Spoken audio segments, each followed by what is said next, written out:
Welcome to the Genius Talk podcast. I'm your host Atul Raj from the bestemailmarketer.com, and today we have Corey Quinn with us. Corey, welcome to the podcast. What's up, Atul? Super excited to be here. Yeah, brother. We are also very excited that you're here. So, for our listeners who don't know you, can you tell them who you are and what do you do? Absolutely. So, do you know how agency founders struggle with escaping from founder-led sales, right? If you've ever been an agency owner, you know how difficult that is. Well, what I do is I help.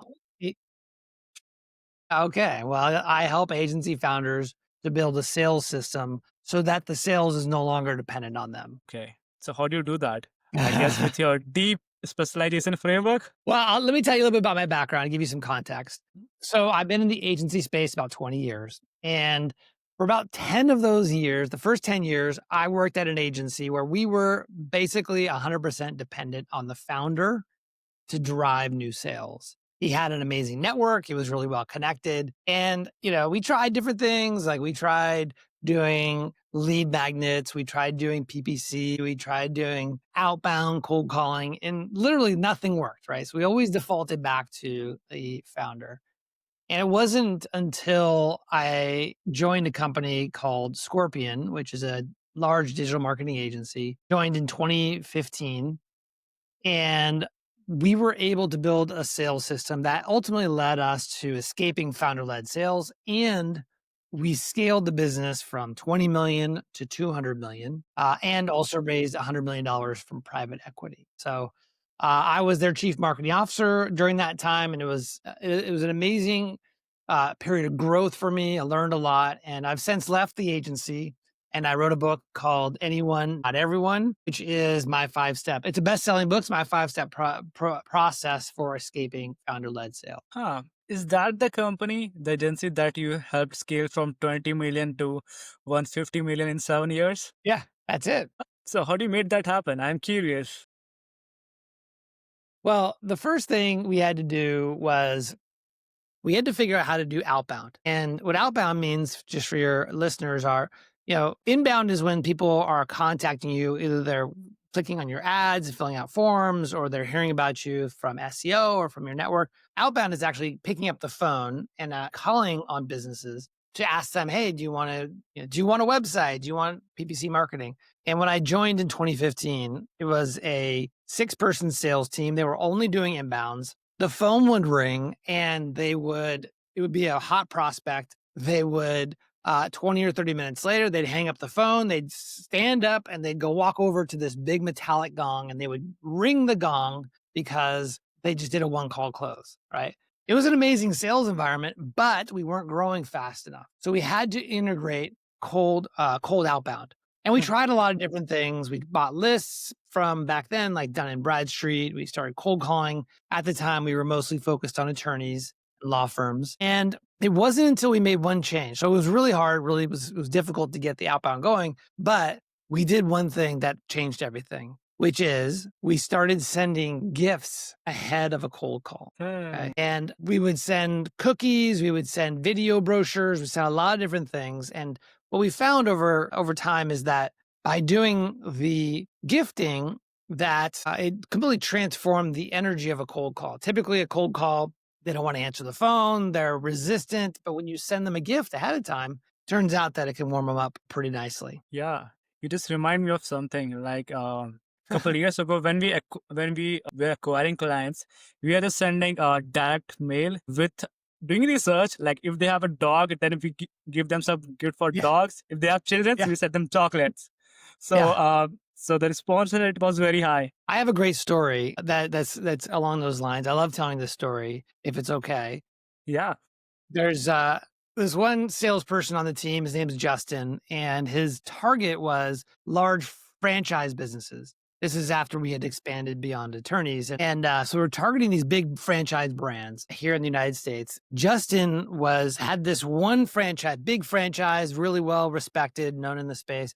And he really wanted to get this one franchise as a client. And so he tried doing all the traditional kind of sales and marketing tactics where he would email the founder, the CEO, or he would find someone who was a mutual connection and he got them to introduce them. But nothing would really kind of catch. There was no real relationship there. She wasn't really responding, the CEO.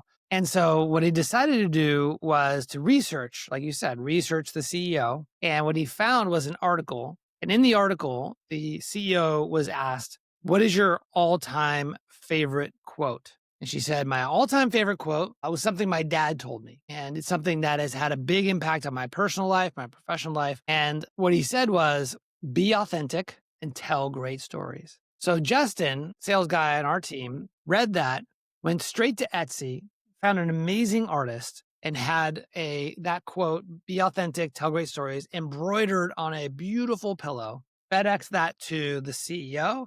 That led to a phone call, which led to a relationship, which led to a $1.6 million deal for Scorpion. That's really awesome. Yeah. But I'm curious about one thing. So, does productizing sources is the best way to scale an agency, or is there any better way? Well, I don't know if you're familiar with Dan Martell, but he's a Yeah, famous I know. author and he runs SaaS Academy and a bunch of stuff. He wrote a great book called Buy Back Your Time. And in Yes. there, he has something that's called the buyback ladder. And in the buyback ladder is the different functional roles in an agency or in any business that you want to replace yourself and buy back your time. And so I won't go into all the details, but effectively, it is first thing you need to do is get an assistant, right? If you don't have an assistant, you are an assistant, right? That's number one. Number two is you want to replace yourself or find someone to run operations. Then it is someone to run marketing. And then ultimately, it's sales and then executive leadership. Sales is usually the last thing that an agency will learn how to escape out of from a founder's perspective. And the reason why it's important to do that is a founder's job is to hold the vision of the business, build for the future, not be trying to do lead gen, find deals, or even closing deals. The problem that founders get into as it relates to escaping founder led sales is that they're stuck in what I call the generalist trap, which is if you've heard of a concept of a flywheel, it's like a negative flywheel where you serve everybody, you say yes to everybody. Your agency is full of context switching. One day you're building a website for a dentist, the next day you're doing PPC for a manufacturing company, and the next day you're doing TikTok strategy for a therapist or psychologist, right? So there's all this context switching, and it ultimately ends up in a ton of operational inefficiency and bottlenecks. And the number one bottleneck in the company, of course, is the founder. And then when you have a business that's bogged down, bottlenecked by the founder, you end up having a mediocre product. And that mediocre product turns into a commoditized service, which turns into churn clients. Clients leave you. And then the worst part is when they leave you, you have to go chase more revenue, replace that revenue, that lost client, which causes you to say yes to everybody. So it's this vicious cycle that a lot of agency founders get stuck into. They're just deep in the sales role. And if the agency ever wants to sell one day, you want obviously to sell a business, you want to cash out, you want to get maximum value. In order to do that, the business cannot be dependent on the founder to drive new revenue because the new acquirer will be stuck with a business that is not truly generating cash flow independently of the founder. That makes sense. Yeah. So, from ground level, we have to hire people. Okay, hire more people. Right. You have to hire more people. I think from a founder's perspective, getting out of sales is the first thing you need to do is you need to specialize. You need to specialize in a type of client and industry. That's number one. Number two is once you've specialized, you need to build a sales system that doesn't depend on the founder. So I'll give you a quick story. Okay.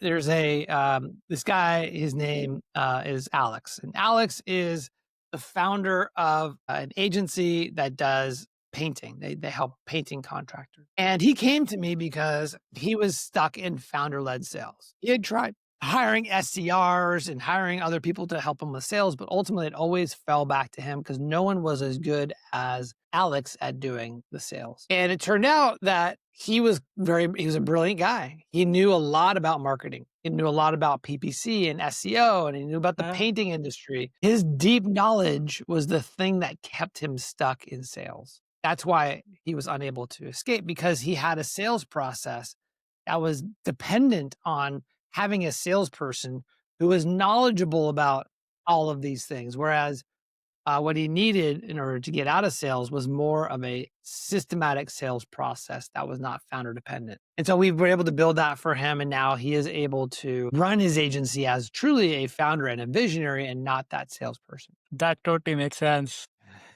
Okay, so what are some of the misconceptions agency owners have about specialization? What you wish Yeah. more people understand? Yeah. So the biggest misconception that agency founders and any founders have when considering this idea of specializing is that they're worried that if they say, okay, we're only going to focus on dentists, and that means we're not going to say yes to anyone else. Well, then that brings up, I think, an innate fear that we all have, which is that I don't want to cut off good opportunity, right? And most founders are successful to a point by saying yes to everyone. And so there's this kind of internal, let's call it a human bias, where it's like, well, more is more, right? We always want more. But the reality is that based on studies that were done by Promethean Research and other people, specialized agencies grow twice as fast and more profitably than generalist agencies. And so the data really shows that if you want to grow fast, if you want to be profitable, you need to specialize. So okay. So looking back when you started, what's one lesson you will tell yourself if you could restart today? Yeah. So if I was going to start an agency today, number one, I would find a vertical market that is expanding, right? You want to have the wind in your sails versus a market that is contracting or going sideways. And so I would look for an industry that is growing, that a lot of investment is going into things like med spas or digital health. Those type of industries are expanding rapidly. And so there's a lot of opportunity, increasing opportunity. The pie is getting bigger. That's number one. So I'd specialize in a vertical that is expanding, and I would leverage gift-based outbound. Gift-based outbound, which I talked about, sending Yeah. cookies or embroidered pillows, those type of things, is a very powerful way to get early sales. That's number two. And then number three is I would leverage the power of tastemakers. And tastemakers, I just did a video on YouTube about this. The tastemakers are people who already have the trust of the people you're trying to sell to. So these could be podcast hosts, they could be Uh-huh. authors, influencers doing podcast guesting, right? So I'm on your podcast. Doing those type of things is a really powerful way to become known in the industry. So that's another thing I would do. So what's the best book you have ever read that had the most impact on your work? I guess you will say Ooh. Buy Back Your Time. Yeah, I'll go with that one. Buy Back Your Time is a great book. I am a big reader. I have a whole library of books here, and there's like 1,000 other books in this house. Maybe not 1,000, but there's a lot of books here. So in addition to Buy Back Your Time, let me just look at my books here. I would think one that Come I on. just love.